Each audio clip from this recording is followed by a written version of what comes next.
प्रिय भाई और भौणी माने आपण समस्त प्रभु जीशु नाम रे नमस्कार।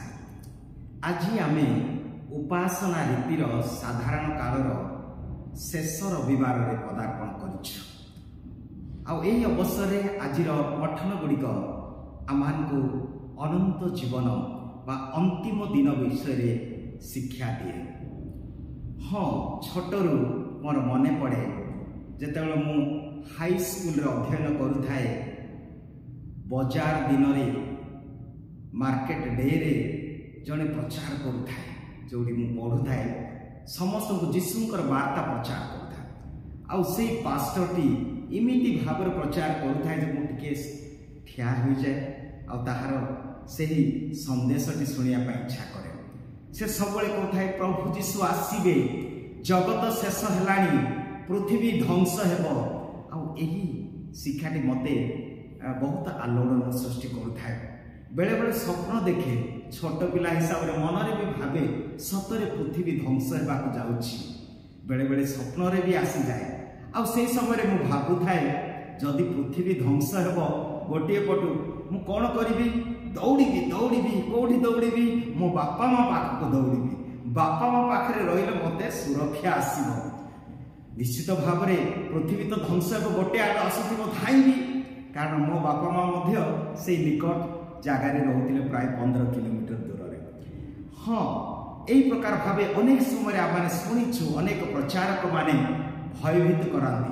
अवश्य आज सुसमाचार मध्य लेखा अच्छी जे सेही दिन सूर्य अंधकार छन्न हेबो, तारका गुड़िक निपतित हेबो एवं विभिन्न भाव आम देखु प्रकृतिर विपर्यय हेबो, युद्ध हेबो, भंड भाववादी माने आसबे। यही प्रकार चिन्ह बा लक्षण आम देखी कही थाओ जे सतरे पृथ्वी ध्वंस हेबाक जीव।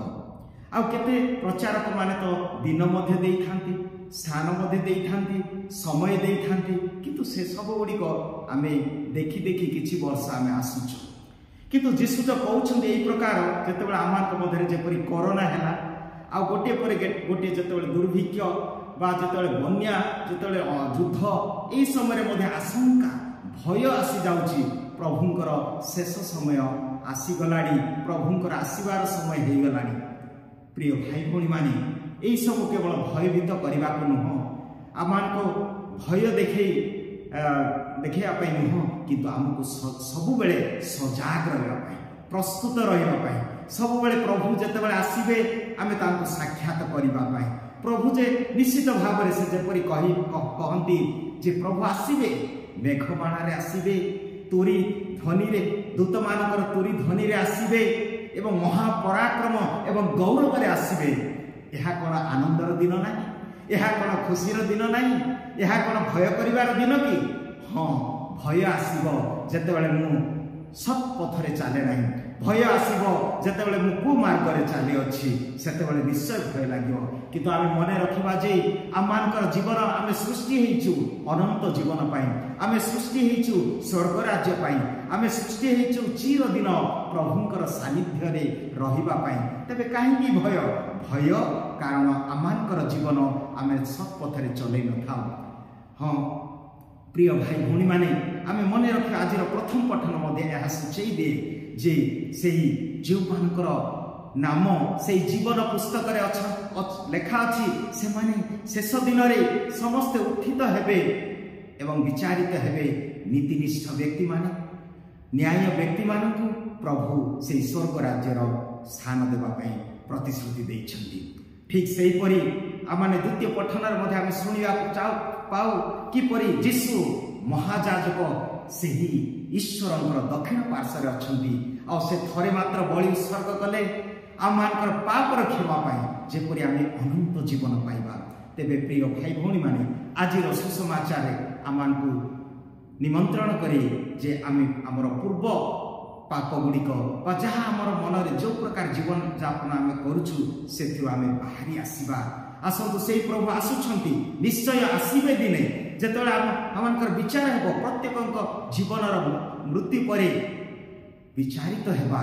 किंतु एहीपरि भाव में सामूहिक विचार अच्छी जहाँ वाक्य आज स्पष्ट भाव में लेखा अच्छी जे से ही प्रभु आसवे आम को तांकर निकट को नेबाई तेणु समय को आम अपेक्षा करवा ना जपरी लेखा अच्छी वाक्य हित उपदेश पुस्तक 10 अध्याय 28 पदर लेखा अच्छी हित उपदेश पुस्तक 10 अध्याय 28 पदर लेखा अच्छी जो माने ईश्वर भरोसा रखती से माने आनंदित हेबे किंतु जो माने पापरे जीवन बिताती से माने जीवन निष्फल हेब से माने अनंत दंडरे से माने दंडित हेबे तेणु धार्मिक जीवन नीतिनिष्ठ जीवन न्याय जीवन आम सदाबेले प्रस्तुत हो रहा प्रभु आसुछंती केवल आसवे जे शेष दिन में निश्चित भाव में प्रतिदिन प्रिय भाई भौणी माने जीशु आसुछंती आम जीवन प्रत्येक घटना आम जिते जेकोसी विपद आसूची दुख आसूची कि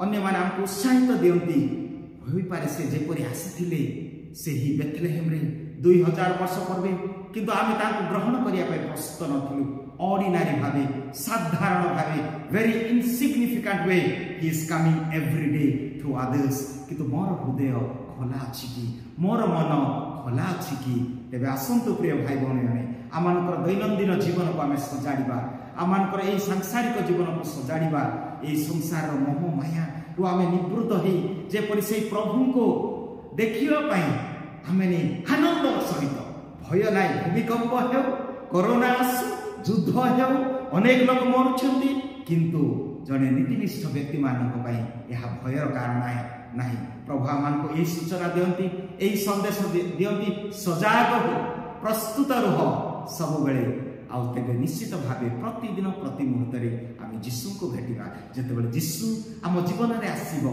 आनंदित होगा शांति आसब एवं से ईश्वर सानिध्य आम खुशी होगा प्रभु आज आम समस्त यही वाक्य द्वारा आशीर्वाद करंतु आमेन।